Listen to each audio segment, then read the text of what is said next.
Hi, I'm Reidar Jensen and you're watching the Backbeat Experience.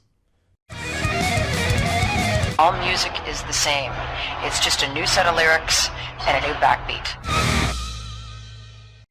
AndreGraziadei here today in a chat for the Backbeat Experience with Reidar Jensen from Norway, but you live in Germany, I suppose. I do. I was born and raised in Norway, in the nice city of Bergen, west coast. And I came to Germany at the age of 20 to primarily take a job. Okay. To learn German, because my father, he was a sailor and he was all over the world, and I wanted to go to England. I had this in my blood, you know, from him, all over the places, traveling around, right, seeing the world. And I thought, yeah, that's what you need to do as well. Get out of Norway. And I had a job in London, and father said, very pragmatic guy, he said, why do you go to England? Your English is already very good. right, Why don't you go to Germany and learn German as an extension? right, And so I landed in Germany, in Bielefeld, okay, with my suitcase and my guitar. and no, you didn't. You landed in Bielefeld, not at like a major city. No, because I had some friends there. I had met a girl in London. We had been exchanging letters at that time, pen pal, as we used to say right, in those days before we had emails. Right. And her father was an architect, and he had some good connections. So he helped me to find a job. So I landed in Bielefeld and got a job in the industry. So I worked during the days and played my guitar in various clubs and festivals during the night. As my songs were primarily English songs, Right. I actually happened to play a lot for the British soldiers who had different pubs in that area. And they loved my songs because I wasn't singing German. Okay, that would make sense. Yeah. Yeah. So, did you have like a musical family upbringing? No, I would say my family, specifically my mother, but also her brother, my uncle, had music in their veins. My uncle was playing the piano and the guitar, and I was always singing with him. And, Right. So I injected that. At the age of 8, I was sent to a boys' choir to learn how to sing. Okay. And at the age of 11, my father brought me a guitar and said, boy, I want you to play the guitar. That's unusual that a parent says that. Yes, but just before that, I must say, my father, as I said, was a sailor, and that was the beginning of the 60s. He brought back from the US the first LPs. I hadn't seen an LP before, Okay. but he brought LPs from guys like Johnny Cash, Hank Right. Snow, all the good guys, and I was probably injected by that type of music very early. So influenced by country and maybe some blues music. Yeah, exactly. Yeah. And then it went the normal route of young man, front man in a band. We went through everything, Beatles, Kinks, Stones. Right. Then we ended up in the soul area, Otis Redding. Motown. Yeah, exactly. Organ and saxophones, stuff like that. And that was all during my time at school. Then I finished school in Norway, and that's why I said I want to go abroad, and went to Germany. Father was very, very strict in the sense that he said to me, don't come and tell me you're going to study music, because nobody can live from music except a few ones. That's why I was surprised your father gave you a guitar. Yes, but he said, yes, I want you to play and play well and have fun, but Not as a career. not as a career, no. Right. And so I ended up then after my year in Bielefeld in Münster, where I started to study business economics and management. Yeah. That's a completely different direction. Absolutely. However, when we come back to my music, I always wanted to work internationally. So I met my Beate, is her name, on the first day in Münster when I went to university, and we are still a very happy couple, married together, and she's always been respecting what I did and also encouraged me to yes, do a job, but also don't forget your music. So she's your rock. Yeah, I would say so, yes. So you left Norway 40 years ago. You traveled the world. Do you miss Norway? I miss Norway, yes. Maybe more in earlier years when my parents were still alive. They are now passed away. I have brother and two sisters in Norway. I would say I don't miss Norway in the sense that I need to go there every week, but I think I've managed to take the atmosphere of Norwegian culture, Norwegian music with me. If you look at my album, you'll find a lot of Norway in there, not only in the music but also in the fantastic photos which my sister has made. Even my logo is Norwegian. Really? More or less the Norwegian flag adapted. Oh, you're right. You're right. So basically, yes, I don't miss Norway in that sense, but I am deeply influenced by Norway, and try to bring it again into the music. Bringing it all together. Well, there's some pride there. You're proud to be Norwegian, and I'm proud to be Canadian. So I understand where you're coming from. Exactly. Absolutely. So you travel the world, and which country impressed you the most? What left a lasting impression on you?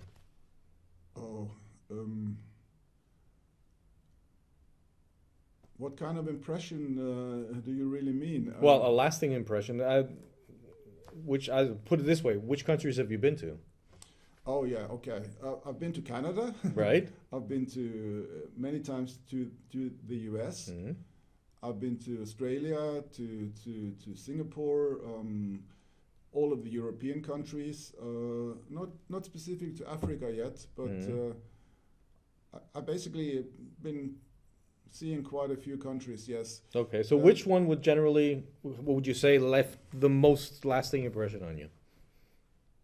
It depends on what kind of impression. I mean, do you mean the landscape, the people?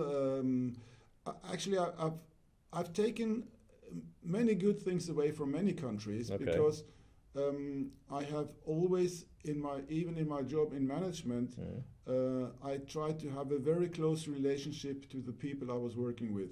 When I finished my job, I was responsible for 7 countries as regional manager. I had, I think, 11 nations, people from 11 nations in my team, 46 people spread it on Europe. But I've always tried to understand where the people come from, respect their values, their culture, but with an open mind. So open and being able to adapt to whatever might come your way. Yes. Somebody said to me once, he said, Reidar, you know what? Based on your knowledge, you could be a CEO of a big company. But I'll tell you why you can't become a CEO. I said, why?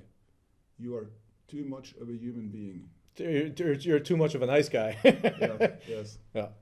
Oh, I can imagine that. Yeah. So again, I can't say which country has impressed me most. I've taken many good experience from many countries. I've also seen negative things, but that's I guess is normal. That's everywhere and anywhere. Yeah. Definitely. So you decided to go I mean, you said you were listening to the rock and the Motown and the blues and whatnot, but you decided to follow a folk music direction. Yeah, that's correct. When I started to write my songs, play the guitar, continue to play the guitar, I ended up with folk, specifically because I actually my music today, if you like, I created a brand called Finest Acoustic Poetry. I try to bring together the poetry, which I have probably in my veins, inherited from big shots like Leonard Cohen, Bob Dylan, these kind of guys, Paul Simon. They have all influenced me, and I try very much to put the lyrics in focus.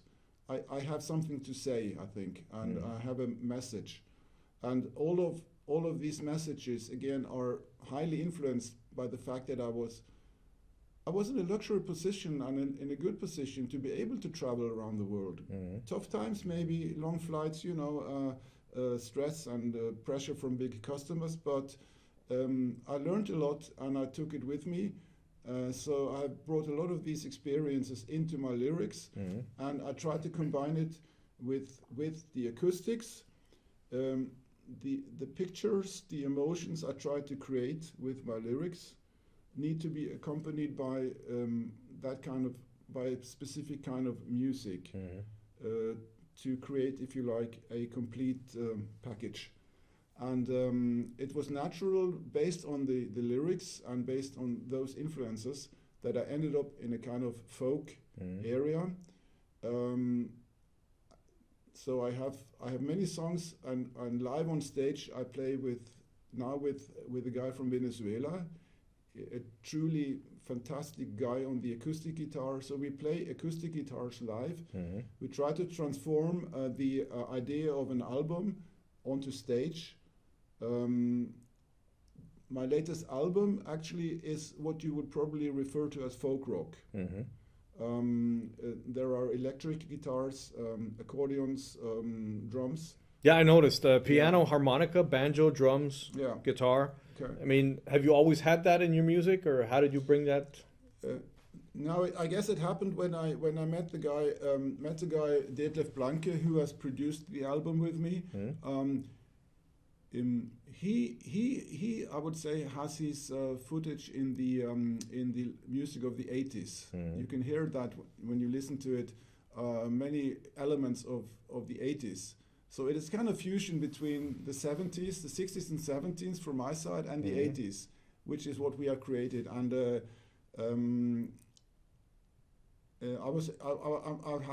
I won already a couple of awards with the album, with the songs from this album, which is now out with the German Rock and Pop Prize. And I would say yes, it's a folk rock album. Like Dylan has made different styles. This is folk rock. My next album probably is going to be more acoustic. Depends, but we are working now with a couple of people to look at that. So. So this is your snapshot in time. This is the direction that you're having right now.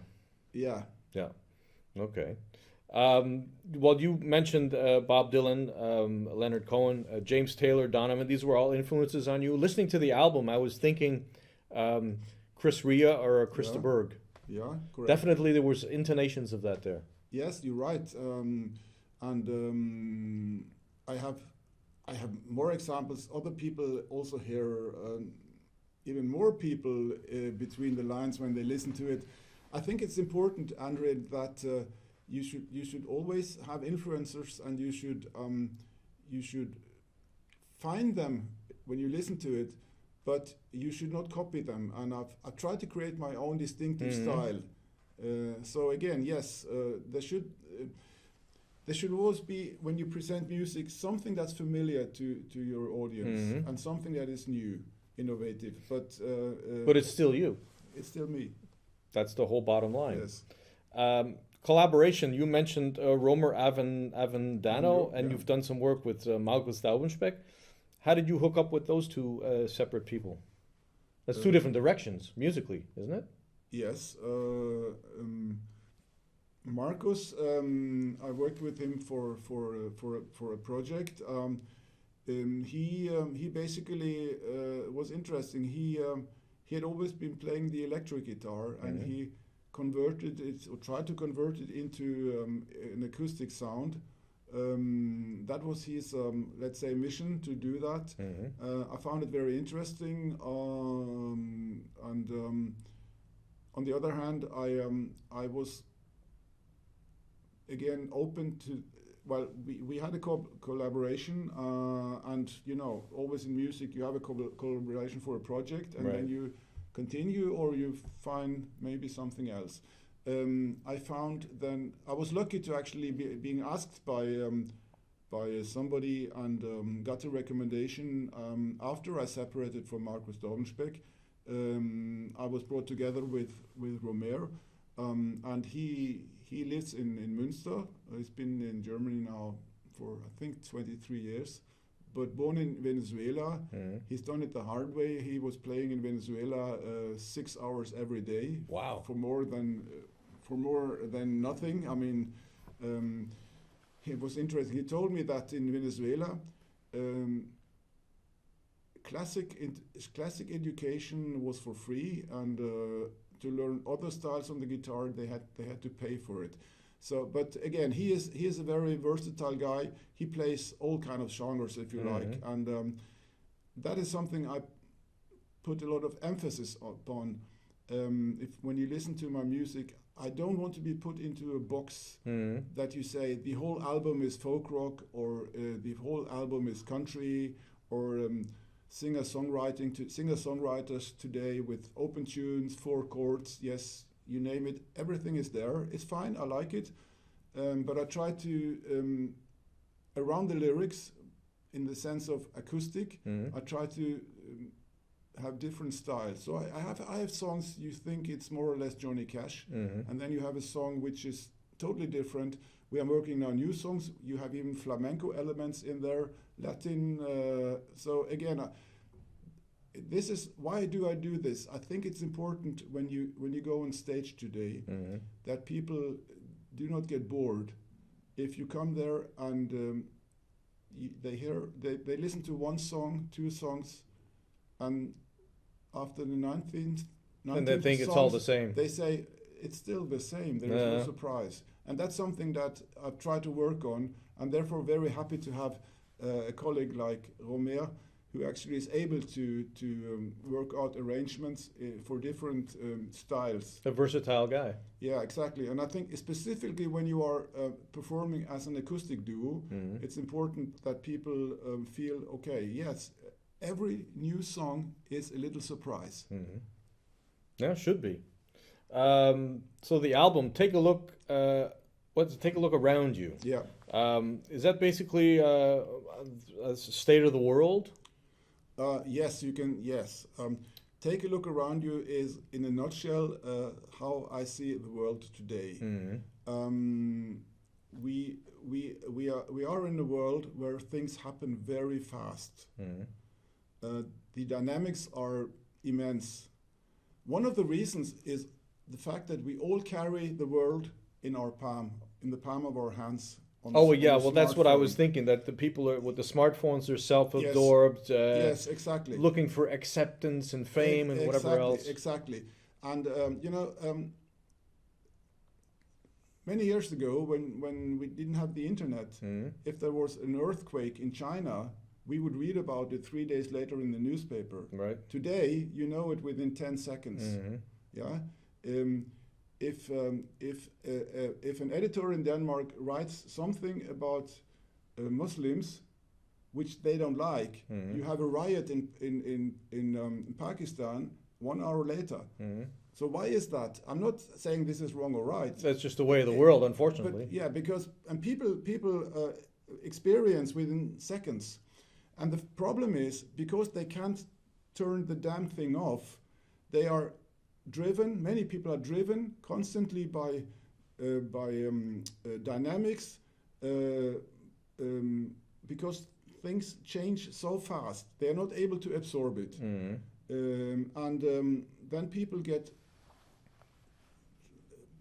how do you say it? Restless. Restless. Yes, they get. They have no patience. Yeah, they get restless, and everything is happening so fast. Too many things are happening at the same time. So people are not able to dig into deeply into an issue or a situation, it's all on the surface. And this is what I describe in this song. These things happening at the same time. You sit in the garden, you look at the tree, and at the same time, somebody is putting a country to war, and these kind of things I try to describe. And I would say I don't write protest songs. Dylan used to say there are no protest songs. There are topical songs and love songs. I think from a mature guy like me, you should expect that I do describe an issue, but I try to also describe a solution. I've experienced in concerts a song I wrote, which is called Before Your Life Is Done. I had people coming up to me and say, you know what, you just described my life. And for the first time, I have heard somebody give me a potential solution to work on. And that's what I do in this song. I say at the end of the song, you need to find a way in the chaos. For me, that is the love to other people. And to live this love is not to walk on a broad street to the ocean, but it is a very narrow path. And you can stumble, but it's worth trying, and you should try to stick to it. Definitely. Let's see how much time we got now. All right, we're up to 23 minutes. Let's look at some of the tracks in the album. Take a Look Around You. What's that about? That is what I exact self-explanatory. Take a look around you. Yes. That is. Take a look around you. Look at the world, and as I said, try to find your way in this universe, in this partly in this chaos that's around you. No credit? Yeah, no credit. Actually, I wrote the song. Some years ago, it was a result of the so-called financial crisis.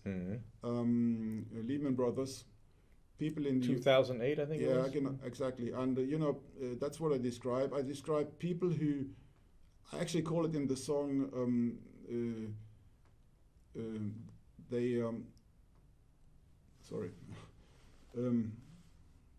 They are killed by the mortgage. They lose their houses. But I also describe people who like business people who went broke because of the financial crisis. But I take the whole topic into a kind of escalation, if you like. I go a bit further, because no credit basically says why you don't get a credit when you need one. Yeah, very often you don't have the security. There are different reasons, but the problem is people need money and they don't get it. You're not solvent. Yes, exactly. But there are situations in life where you may get a credit, but you don't need it because you are ill. You are, as in this song, you are dead because a guy sits in his car with his smartphone and kills a person who has a green traffic light. He has a red one, but he doesn't see this woman, and she crosses the street and she's dead. Right. And that is something, again, a phenomena which I hate. Maybe exactly what I said before. Take a look around you. People just don't care. They just play with their smartphone. They don't expect rules. And they are selfish in a way. No, it's like I said, self-absorbed. Yeah, self-absorbed. Changing of the seasons. Yeah, changing of the seasons. I am like we are all getting older, and I think that unfortunately in our society, although we live in a wealthy society, there is something you even if you're wealthy, there's still sometimes a problem that you can get lonely. You don't have friends. You may have money, but you don't have friends. Right. There was this story some years ago also about this guy who, an old man who was afraid that his family wouldn't come and see him for Christmas, and he told them that he was ill and he had only a few that he weeks was terminally ill. to Yes. live. It wasn't true, but he had to do it for them to come. Right. So I describe a guy here who watches. He watches every morning his face in the mirror. That's the only way he actually find out that he's getting older. And he sits in the park every day, and during the night he needs a red wine to get through the night. And again, this is something I don't want, or I don't wish to happen, that we get old without friends. Right. Yeah, that's what we're all fearing. Yes. Put it that way. Yeah. 6:15 p.m. What is that? Other than I was thinking it was of Chicago 25 or 624, but now 6:15 p.m. is it is actually, of course, that time of the day where two people meet. They have decided to get separated, end their relationship, and they have just concluded, we have nothing more to say to each other. Let's stop it and get out there. The night is still young for something else. So it's a kind of love story. Actually, I think that most love songs are either about meeting somebody or separating from somebody. Unrequited love. Yeah. And one doesn't work without the other. So. Okay. Well, the last thing I'm going to do now is something called either or. So you get to choose between two. Okay. Fish or steak? Fish or steak? Fish. Fish? Okay. Electric, hybrid, or fuel-powered automobile? Hybrid. Okay. Tea or coffee? Coffee. Winter or summer? Summer. Okay. And last but not least, film or concert? Concert. Concert. Well, Reidar, thank you very much. Thank you. Nice chat. Thank you. Our last thing we could do is maybe, if you could read this, it'd be a station ID.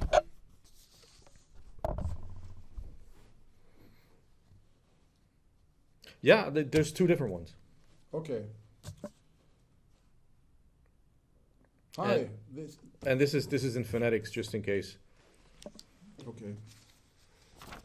Hi, this is Reidar Jensen, and you're listening to Backbeat with AndreGraziadei. No, sorry. Just Graziadei. Yeah, of course. I don't have my reading glasses. Oh, okay. Sorry. Okay, no, it's okay. So I repeat it. Yeah, go ahead. Okay. It's recording. How do you spell it? Graziadei. Graziadei. Okay. Hi, this is Reidar Jensen, and you're listening to Backbeat with AndreGraziadei on Freies Radio Freudenstadt. Cool. Hi, this is Reidar Jensen, wishing everyone listening to Backbeat with AndreGraziadei on Freies Radio Freudenstadt season's greetings and all of the best for the coming year. Fabulous.